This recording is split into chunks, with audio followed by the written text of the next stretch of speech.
নমস্কাৰ, মই বিনয় চৰকাৰ আপোনালোক সকলোকে স্বাগতম জনাইছোঁ। আহক চাওক আজিৰ মুখ্য বাতৰি। ছ'চিয়েল মিডিয়াত ভুৱা খবৰ চাই সময় নষ্ট নকৰিব। এই চেনেলত আপুনি পাব কেৱল সত্য আৰু আপোনাৰ প্ৰয়োজনীয় খবৰ।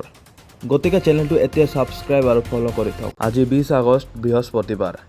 ৰাইজৰ গুণোৎসৱ 2027 দিন ঘোষণা। হয়, অসম চৰকাৰে 2027 বৰ্ষৰ গুণোৎসৱৰ সময়সূচী ঘোষণা কৰিছে। 6 জানুৱাৰীৰ পৰা 3টা পৰ্যায়ত ৰাজ্যৰ 35খন জিলাত এই গুণোৎসৱ পৰীক্ষা অনুষ্ঠিত হ'ব। আগবাঢ়িছোঁ আজি পৰৱৰ্তী খবৰটোলৈ।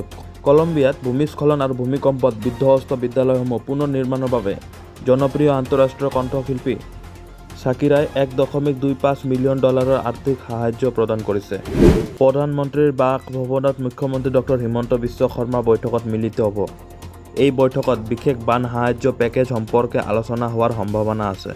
বান পীড়িতলৈ 5 কোটি টকাৰ সাহায্য অসম আৰক্ষীৰ। হয়, ডিজিপি হৰমিত সিং আৰু অসম আৰক্ষীৰ বিষয়াৰ দল এটাই মুখ্যমন্ত্ৰীৰ সাহায্য পুঁজিলৈ বানপীড়িতৰ সাহায্যৰ বাবে 5 কোটি টকাৰ অনুদানৰ চেক আগবঢ়ায়। অসমৰ বানাক্ৰান্ত ৰাইজৰ পুনৰ সংস্থাপনৰ বাবে প্ৰসিদ্ধ টিকটিং প্লেটফৰ্ম বুকমাই শ্ব'য়ে 51 লাখ টকাৰ সাহায্য প্ৰদান কৰিছে। এই মহান পদক্ষেপৰ বাবে মুখ্যমন্ত্ৰী ডক্টৰ হিমন্ত বিশ্ব শৰ্মাই তেওঁলোকক ধন্যবাদ জ্ঞাপন কৰিছে। কামাখ্যা দেৱালয়ৰ 1945 চনৰ ঐতিহাসিক নথি লাভ মুখ্যমন্ত্ৰীৰ। হয়, গুৱাহাটীৰ এক অনুষ্ঠানত অসমৰ মুখ্যমন্ত্ৰী ডক্টৰ হিমন্ত বিশ্ব শৰ্মাক কামাখ্যা দেৱালয়ৰ 100 বছৰ পুৰণি 1945 চনৰ ভূ সম্পত্তিৰ নথি হস্তান্তৰ কৰা হয়। কাজিৰঙাক লৈ কংগ্ৰেছক তীক্ষ্ণ সমালোচনা দিলীপ শইকীয়াৰ। হয়, বিজেপি নেতা দিলীপ শইকীয়াই অভিযোগ কৰে যে কংগ্ৰেছে কাজিৰঙাত অবৈধ বাংলাদেশীক সুমুৱাই ধ্বংস কৰিব বিচাৰিছিল।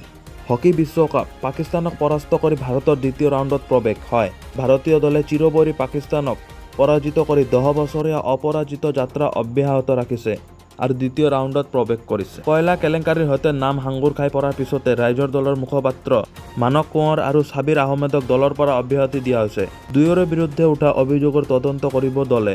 ইপিনে লাডাখৰ পৰা আহিছে ব্ৰেকিং নিউজ।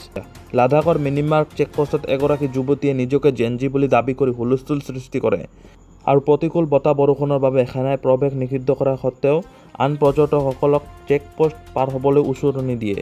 এই ঘটনাক কেন্দ্ৰ কৰি জম্মু কাশ্মীৰৰ মুখ্যমন্ত্ৰী ওমৰ আব্দুল্লাই টুইটাৰত তীব্ৰ প্ৰতিক্ৰিয়া ব্যক্ত কৰিছে। তেওঁ কৈছে যে আমি জেনজি বুলি কোৱাটো এতিয়া এনেহেন হৈছে যেন জানতে নেহি অ' মেৰা বাপ কোন হে, এনেধৰণৰ মানসিকতালৈ সলনি কৰিছে। অসমৰ পৰ্যটকৰ বাহনত খাচী ছাত্ৰ সন্থাৰ আক্ৰমণ। হয়, মেঘালয়ৰ শ্বিলঙত খাচী ছাত্ৰ সন্থাই অসমৰ পৰ্যটকৰ বাহনৰ ওপৰত আক্ৰমণ চলায়। এই ঘটনাৰ পিছতে আৰক্ষীয়ে খাচী ছাত্ৰ সন্থাৰ সভাপতি, সাধাৰণ সম্পাদক আৰু উপ সভাপতিক গ্ৰেপ্তাৰ কৰিছে।